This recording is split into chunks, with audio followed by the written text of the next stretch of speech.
बाबा जी और हुजूर जी की साध संगत जी, राधा स्वामी जी।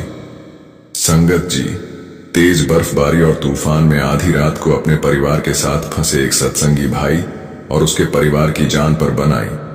और फिर बाबा जी ने ऐसी कृपा करी कि इस भाई की कार बिना पेट्रोल के लगभग 15 किलोमीटर चलती ही गई और एक ऐसी जगह पर जाकर अपने आप रुक गई जहां एक पेट्रोल पंप था और वहां आसपास पूरी मार्केट बनी हुई थी।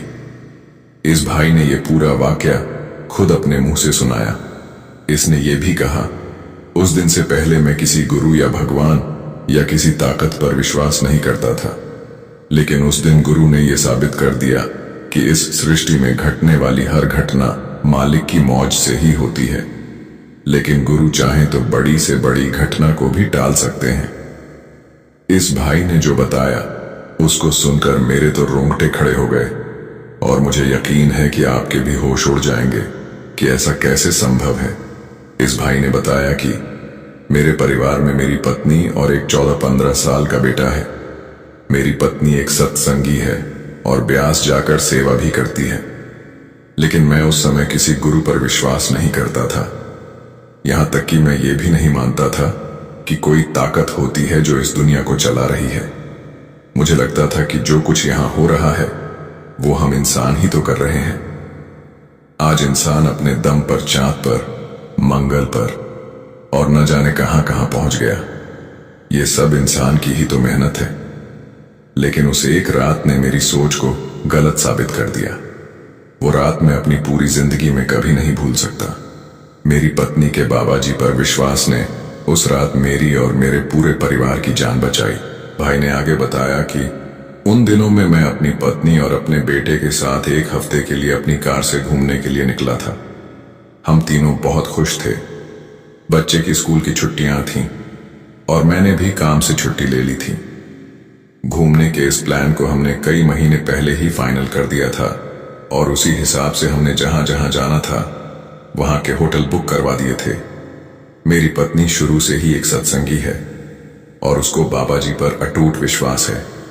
उसका शुरू से यही मानना है कि हमारे जीवन में होने वाली हर घटना को बाबा जी अपने आप संभाल लेते हैं, लेकिन मुझे इन बातों पर विश्वास नहीं था। हम तीनों सुबह 5 बजे के आसपास अपने घर से निकले और हम हंसते खेलते हुए अपनी मंजिल की ओर बढ़ने लगे। हमने हिमाचल की 2 अलग अलग लोकेशन पर कमरे बुक करवाए थे। एक लोकेशन शिमला से 25 किलोमीटर आगे कुफरी में और दूसरी लोकेशन शिमला से 70-75 किलोमीटर आगे नारकंडा में हमने रुकना था। क्योंकि मेरी पत्नी और बच्चे को शुरू से ही बर्फ देखने का शौक था, लेकिन वो कभी बर्फ नहीं देख पाए थे, तो इसलिए हमने 2 ऐसी लोकेशन पसंद की जहां स्नोफॉल मिल जाए। हम सुबह 5 बजे अपने शहर से निकले और लगभग दोपहर को 2 बजे हम नारकंडा पहुंच गए। उस समय वहां स्नोफॉल नहीं था। किसी ने बताया कि रात को स्नोफॉल हो सकता है। हम वहां नारकंडा में 3 रात रुके, लेकिन तीनों दिन या रात कोई स्नोफॉल नहीं हुआ। वहां हमें पहले से जमी हुई बर्फ तो मिल गई, लेकिन स्नोफॉल नहीं हुआ, जिस वजह से मेरी पत्नी और मेरे बेटे का दिल टूट गया। फिर चौथे दिन सुबह हम वहां से अगली डेस्टिनेशन यानी कि कुफरी की ओर निकले, इस उम्मीद के साथ कि वहां बर्फ गिरती हुई जरूर मिलेगी, लेकिन वहां भी हमारी उम्मीद टूट गई। 3-4 दिन हमने वहां बिताए, लेकिन कोई बर्फ नहीं गिरी। 7वें दिन हम कुफरी से वापस अपने घर की तरफ निकले। दोपहर को लगभग 2 बजे हमने कुफरी छोड़ दिया और शिमला की तरफ से होते हुए हमें जाना था। लेकिन जैसे ही हम शिमला पहुंचे, उस समय दोपहर के 2:30 बजे हुए थे और शिमला में बर्फबारी शुरू हो गई। हमारी कार के शीशे पर रुई की तरह बर्फ गिरने लगी। मेरी पत्नी और बेटा खुश हो गए। फिर हमने डिसाइड किया कि हम एक दिन शिमला में रुकते हैं, बर्फबारी का एंजॉय करेंगे। लेकिन शिमला में हमने पहले से कोई होटल बुक नहीं करवाया हुआ था, क्योंकि बर्फबारी को देखकर हमने वहां रुकने का फैसला किया था। 3 बजे के आसपास शिमला में बहुत तेज बर्फ गिरने लगी। मैंने अपनी कार पार्किंग में लगाई और हम तीनों शिमला लिफ्ट से होते हुए ऊपर माल रोड पर गए। वहां का नजारा देखने लायक था। मेरी पत्नी ने कहा कि हम पहले होटल बुक कर देते हैं, तो मैंने अपना मोबाइल निकाला, लेकिन ज्यादा बर्फबारी के कारण इंटरनेट नहीं चल रहा था। तो मैंने अपनी पत्नी को कहा कि हम कुछ देर के बाद होटल बुक कर देंगे। अभी इंटरनेट नहीं चल रहा। अभी हमें इस बर्फबारी को एंजॉय करना चाहिए। हम तीनों ने वहां बहुत फोटो, वीडियो आदि बनाए। लगभग 6 बज गए और वहां अंधेरा हो गया। लेकिन अब शाम होते होते बर्फबारी के साथ साथ तेज तूफान भी चलने लगा। तूफान इतना तेज था कि लोगों के छाते उड़ने लगे और सब लोग इधर उधर कोई छत तलाशने लगे। ज्यादातर लोग अपने अपने होटल में चले गए। माहौल एकदम बहुत खराब हो गया और हम तीनों वहीं माल रोड पर चर्च के पास एक छत के नीचे खड़े थे कि कब तूफान रुके, बर्फबारी रुके और हम यहां से निकलकर होटल बुक कर सकें। लेकिन तूफान रुकने के बजाय और तेज हो गया और हम तीनों के हाथ पैर ठंड के कारण सूजकर लाल हो गए। अब रात के 8 बज गए थे। फिर हम किसी तरह वहां से निकलकर चर्च के पास बने एक रेस्टोरेंट में गए, जहां हमने चाय पी और कुछ खाना खाया। फिर रेस्टोरेंट वाले ने बताया कि बर्फबारी आज रात रुकनी मुश्किल है। तो मैंने उसको कहा कि हमारे पास होटल नहीं है, क्या आप बता सकते हैं कि यहां आसपास कोई होटल मिल जाए? तो उसने हमें एक आदमी से मिलवाया। मैंने उस आदमी को अपनी प्रॉब्लम बताई तो उस आदमी ने हमारी मदद करने की बजाय नाजायज फायदा उठाना चाहा। वो कहने लगा कि पास में एक होटल है, लेकिन 20,000 का एक कमरा मिलेगा, जिसमें सुबह का नाश्ता भी अलग से लेना होगा। रेस्टोरेंट वाला भी वहीं खड़ा था। तो उसने जब होटल का नाम पूछा तो रेस्टोरेंट वाले ने कहा कि वहां तो 2,000 में कमरा मिल जाता है। अब बर्फबारी हो रही है तो तू 3,000 ले ले, लेकिन 2,000 के 20,000, ये कहां की इंसानियत है। लेकिन वो आदमी टस से मस नहीं हुआ और 20,000 पर अड़ा रहा। अब क्योंकि मैं एक मिडिल क्लास आदमी हूं तो मेरे लिए 20,000 का कमरा ले पाना मुमकिन नहीं था। लेकिन फिर भी अपने परिवार की सुरक्षा के लिए मैं 20,000 में कमरा लेने को तैयार हो गया। लेकिन मेरी पत्नी ने मना कर दिया। उसने कहा, आप चिंता मत करो, बाबा जी हमारे साथ हैं, बाबा जी अपने आप मदद करेंगे। मेरी पत्नी 20,000 देने को नहीं मानी और हमने उस आदमी को मना कर दिया। अब रात के 9 बज गए थे। हम तीनों किसी तरह अपनी कार तक पहुंचे और फिर हमने डिसाइड किया कि हम अभी शिमला से निकल जाते हैं, क्योंकि अगर एक दिन यहां रुक गए तो फिर कल तो और बर्फबारी हो सकती है और हम यहां फंस सकते हैं। हम तीनों ने डिसाइड किया कि हम अभी निकल जाते हैं, तो हम 9 बजे ही वहां से निकल पड़े और कालका की तरफ चल पड़े। लेकिन रास्ते में जो नजारे हमने देखे उसने हमारी रूह तक हिला दी। शिमला से निकलते समय बहुत तेज तूफान चल रहा था और तूफान रुका ही नहीं। रास्ते में हमने एक गाड़ी देखी। पता नहीं वो बेचारे कौन थे, लेकिन लैंडस्लाइडिंग के कारण उनकी कार के ऊपर एक बड़ा पत्थर गिर गया था और वहां चीख पुकार मच गई थी। कुछ स्थानीय लोग उनकी मदद कर रहे थे। मैंने भी वहां कार रोकी और सोचा कि उनकी मदद की जाए, लेकिन तूफान इतना तेज था कि वहां के लोगों ने कहा कि आपका यहां रुकना सेफ नहीं है, यहां ऊपर से पत्थर गिर रहे हैं। अभी तो हम इस एक कार वाले की मदद कर रहे हैं, अगर आप भी यहां रुके तो फिर हमें आपकी भी ऐसे ही मदद करनी पड़ जाएगी। इसलिए आप यहां से निकल जाओ और धीरे धीरे कार बढ़ाते जाओ। अब क्योंकि वो वहीं के स्थानीय लोग थे और उनको वहां की जानकारी ज्यादा थी, तो हमने उनकी बात मानी और हम आगे बढ़ने लगे। अब बर्फबारी रुक गई थी, लेकिन इतनी तेज बारिश शुरू हो गई कि कार के वाइपर को हाई स्पीड पर रखने के बाद भी सामने साफ दिखाई नहीं दे रहा था।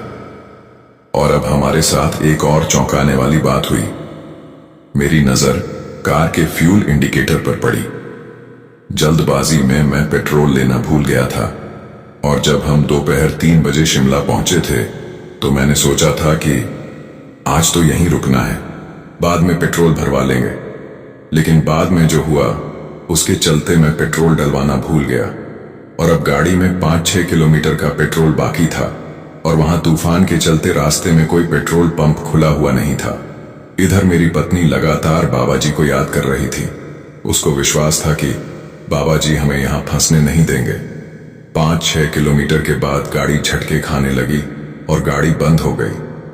लेकिन अब हमारे साथ एक ऐसा चमत्कार होने जा रहा था जिसने मेरी सोच बदल दी। जैसे ही गाड़ी बंद हुई तो मैंने बाहर की तरफ देखा। चारों तरफ अंधेरा और तेज बारिश थी।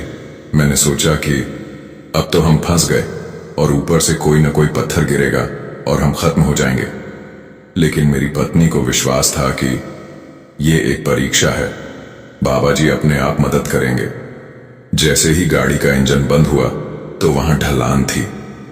मुझे लगा कि अब तो कुछ दूरी के बाद कार रुक जाएगी, लेकिन कार वहां रुकी ही नहीं। इंजन बंद हो गया और कार लगभग 15 किलोमीटर तक बिना पेट्रोल के ही चलती गई और धर्मपुर के पास जाकर एक पेट्रोल पंप के सामने अपने आप रुक गई। वहां न कोई तूफान था, न तेज बारिश। हल्की सी रिमझिम चल रही थी और रात के 11 बज चुके थे। मैं समझ नहीं पा रहा था कि कार यहां तक बिना पेट्रोल के पहुंची कैसे। मैंने अपनी पत्नी की तरफ देखा तो वो कहने लगी, आप पहले पेट्रोल डलवा लो, फिर बात करते हैं। मैंने वहां पेट्रोल लिया और वहां आसपास 2-3 ढाबे थे जो पूरी रात खुलते थे। हम एक ढाबे पर रुके, हमने वहां खाना खाया और फिर मेरी पत्नी ने कहा कि क्या आपको अब भी लगता है कि बाबा जी हमारी मदद नहीं करते? मैं उस समय चुप था, मैं कुछ न बोला, लेकिन अंदर ही अंदर मैं मान चुका था कि कोई ताकत तो है जिसने बिना पेट्रोल के गाड़ी चलाई। भले ही वहां ढलान थी, लेकिन बिना इंजन स्टार्ट के ढलान पर भी 15 किलोमीटर गाड़ी चलना नामुमकिन होता है, क्योंकि मोड़ पर हमें ब्रेक लगाने होते हैं और स्पीड एकदम न के बराबर आ जाती है। फिर अगर रेस न दी जाए तो कार आगे नहीं बढ़ती। लेकिन हमारे साथ कुछ अलग ही हुआ था। हमारी कार अपने आप 15 किलोमीटर तक चली और एक ऐसी जगह पर आकर रुक गई जहां पेट्रोल पंप था। उस दिन मुझे भी विश्वास हो गया कि गुरु के पास इतनी शक्ति होती है कि गुरु चाहें तो हमारे जीवन की घटनाओं को भी टाल देते हैं। वो एक ऐसी रात थी जिसको हम तीनों कभी भूल नहीं पाएंगे। संगत जी, ये कहते कहते वो भाई रोने लगे थे और उन्होंने कहा कि मैं कितना बड़ा बदनसीब हूं जो अपने जीवन के इतने साल सिर्फ इसी सोच के साथ खराब कर दिए कि गुरु एक साधारण इंसान होते हैं। लेकिन उस रात ने मेरी सोच बदल दी और मैं भी सत्संग सेवा पर जाने लगा और आगे चलकर मैंने नामदान भी ले लिया। संगत जी, बाबा जी के चमत्कार की एक और सच्ची घटना आपको सुनाते हैं। यह घटना उत्तराखंड के एक परिवार के साथ घटी थी। इस परिवार का बाबा जी के प्रति प्रेम इतना गहरा था कि जहां कहीं भी सत्संग या सेवा का बुलावा आता, घर से कोई न कोई सदस्य जरूर पहुंचता था। एक बार डेरे में बड़ा सत्संग होना तय हुआ तो इन्होंने भी जाने की पूरी तैयारी कर ली।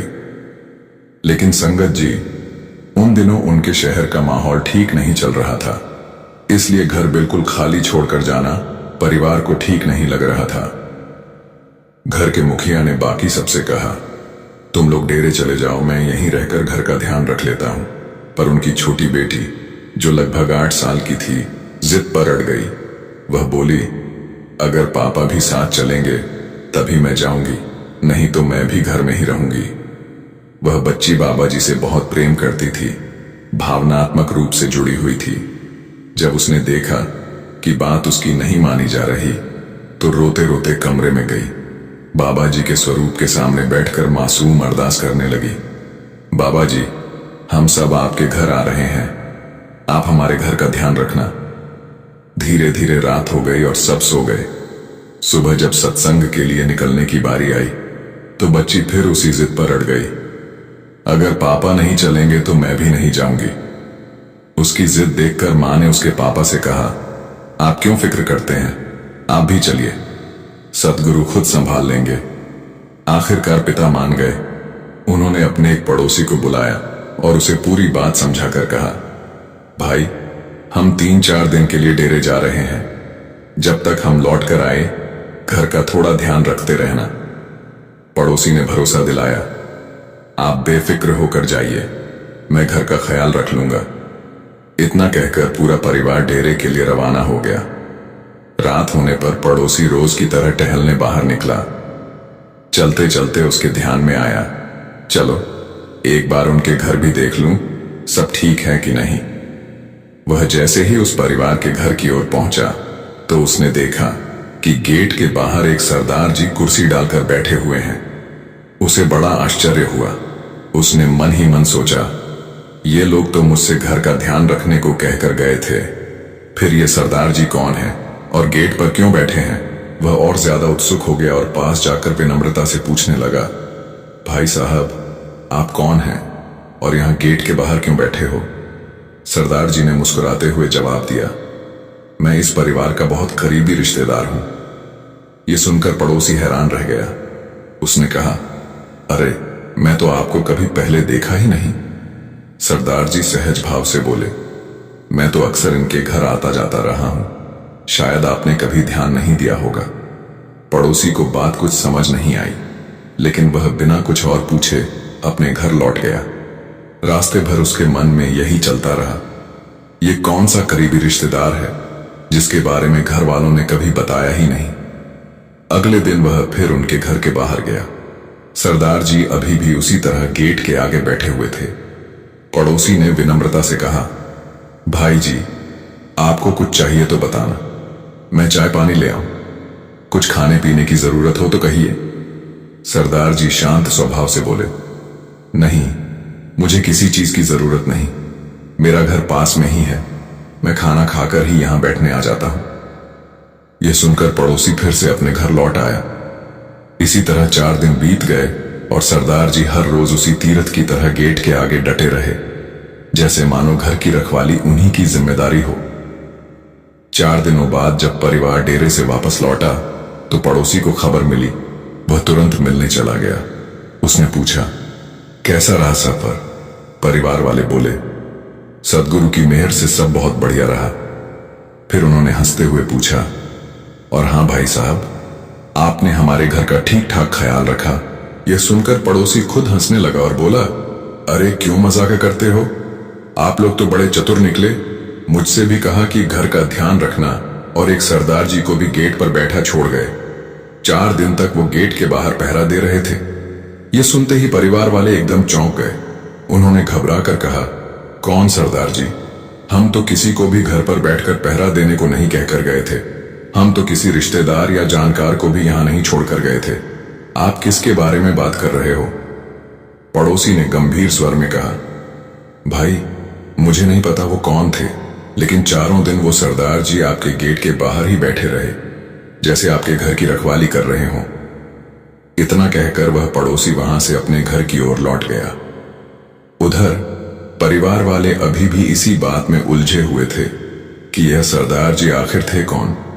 तभी उनकी छोटी बच्ची धीरे से अपने पापा के पास आई और मासूमियत से बोली, पापा, जब आपने कहा था कि आप हमारे साथ डेरे नहीं चलेंगे, तभी मैं अंदर गई थी और मैंने बाबा जी के स्वरूप के आगे हाथ जोड़कर अरदास की थी कि बाबा जी, हम सब आपके घर आ रहे हैं, आप हमारे घर आ जाना। बेटी की यह सीधी सच्ची बात सुनते ही उसके माता पिता की आंखें भर आईं।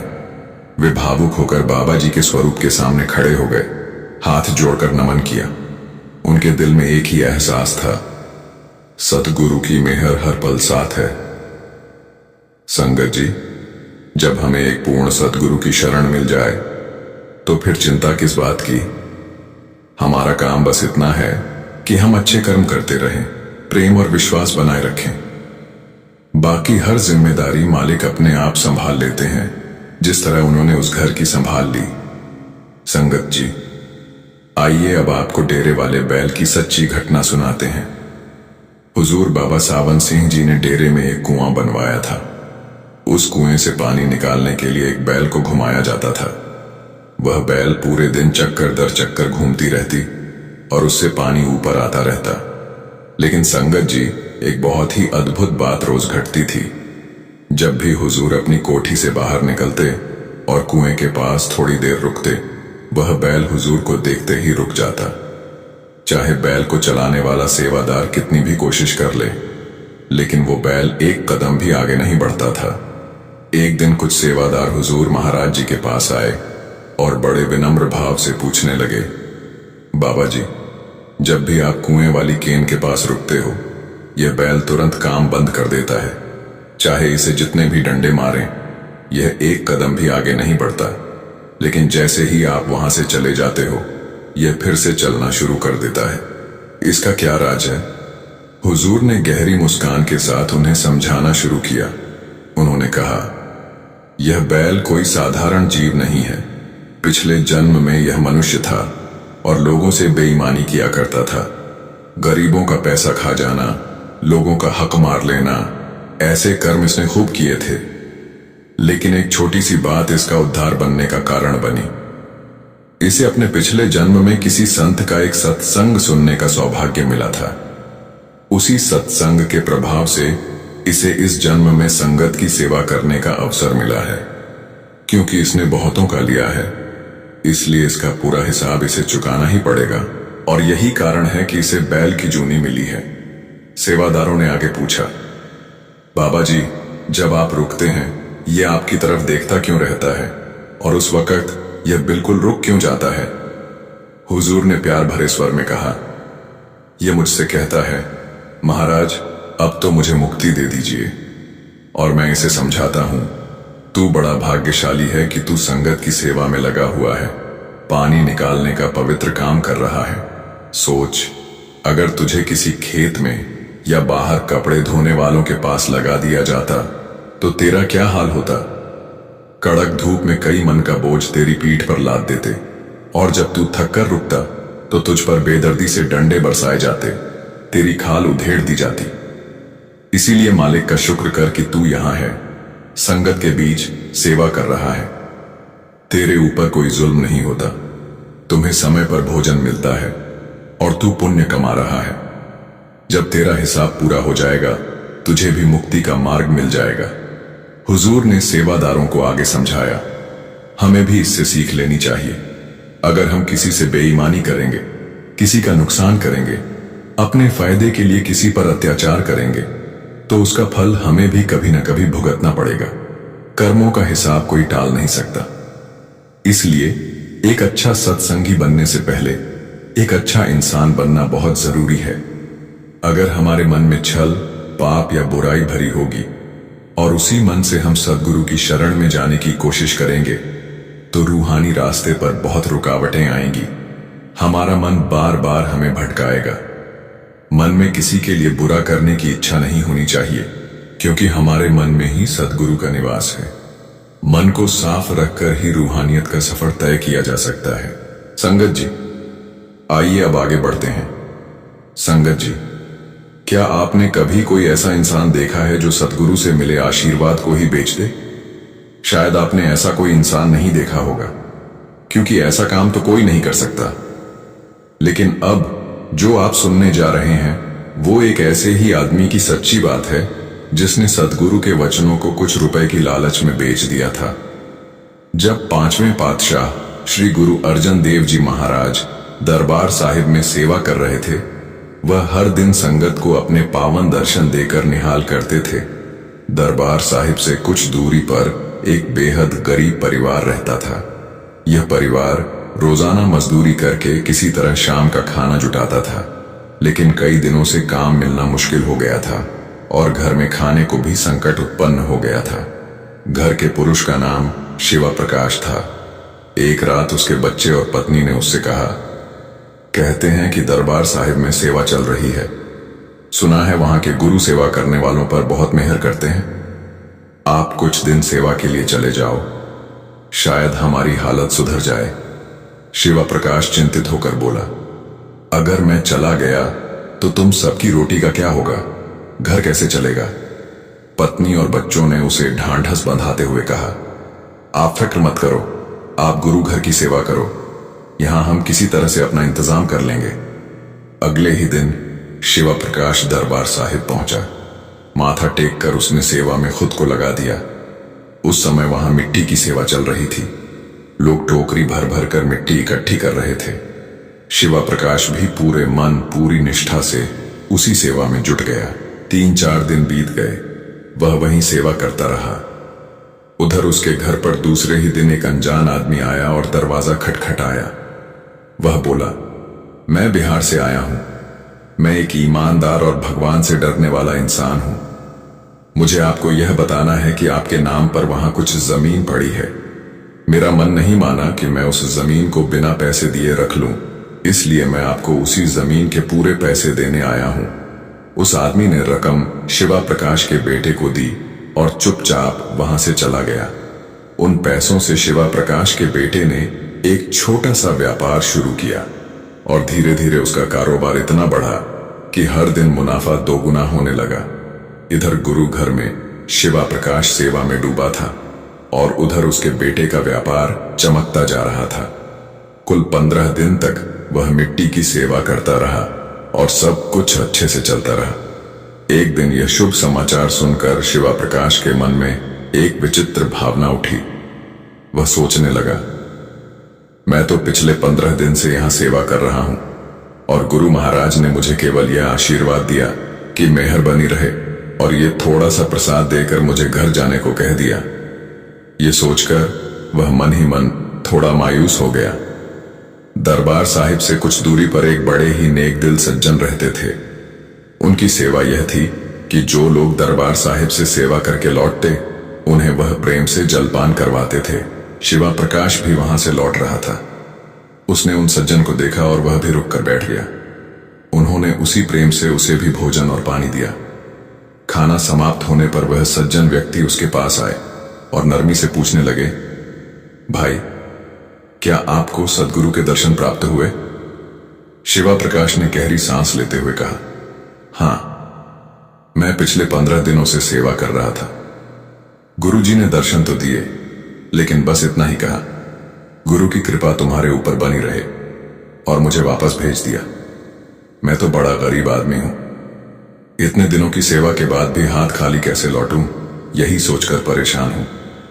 उस सज्जन ने मुस्कुराते हुए कहा, अगर तुम चाहो तो एक काम करो, ये 500 मोहरें ले लो और बदले में जो वचन गुरु साहिब ने तुम्हें दिए हैं वह मुझे दे दो। शिवा प्रकाश के मन में एक पल को विचार आया, मेरे लिए तो इससे ज्यादा क्या हो सकता है। 500 मोहरें मिल रहे हैं और बदले में बस एक वचन देना है। उसने मोहरें अपने पास रख ली और कह दिया, ठीक है, गुरु साहिब का जो आशीर्वाद उन्होंने मुझे दिया था वह अब आपका हुआ। गुरु की कृपा अब आप पर बनी रहे। यह कहकर शिवा प्रकाश घर लौटने के लिए रवाना हो गया। लेकिन संगत जी, जैसे ही उसने वह वचन छोड़े, उसी घड़ी से उसके घर की स्थिति बदलनी शुरू हो गई। जो व्यापार उसके बेटे का लगातार मुनाफे में चल रहा था, वह अचानक भारी घाटे में बदल गया। जब शिवा प्रकाश घर पहुंचा तो उसके बच्चे और पत्नी ने पूरा हाल बताया। कैसे एक व्यक्ति आया था, उसने जमीन के पैसे दिए, उसी से व्यापार शुरू हुआ, पर अब व्यापार तेजी से नीचे जा रहा है। यह सब सुनते ही शिवा प्रकाश को सब समझ आ गया। उसके मन पर पछतावे का भारी बोझ आ गिरा। उसने अपने परिवार को सारी बात सच सच बता दी कि कैसे उसने गुरु साहिब द्वारा दिए गए पवित्र वचनों को किसी और को दे दिया। घर वालों ने दुखी होकर कहा, आपको ऐसा बिल्कुल नहीं करना चाहिए था, यह गुरु का दिया हुआ था। अब आपको जाकर सद्गुरु से माफी मांगनी ही पड़ेगी। शिवा प्रकाश अगले ही दिन दरबार साहिब पहुंचा। वह बड़ी विनम्रता से गुरु घर बैठा, रो रोकर अरदास की ओर अपनी भूल का प्रायश्चित मांगा। उसी समय उसे समझ आ गया कि गुरु घर की सेवा क्या होती है। सेवा निस्वार्थ भाव से करनी होती है, किसी लालच या अपेक्षा के साथ नहीं। संगत जी, इसलिए बाबा जी बार बार समझाते हैं कि सेवा के बदले क्या मिलेगा, यह सोचकर सेवा करना बेकार है। सेवा करके भूल जाओ, मालिक सेवा के बदले जो देगा वो मालिक की मर्जी है, हमें कोई इच्छा नहीं रखनी। संगत जी, अब इस वीडियो को यहां समाप्त करते हैं। संगत जी से हाथ जोड़कर विनती है, कमेंट में राधा स्वामी जरूर लिखें और आप हमारे इस चैनल को भी सब्सक्राइब कर लीजिए। राधा स्वामी जी।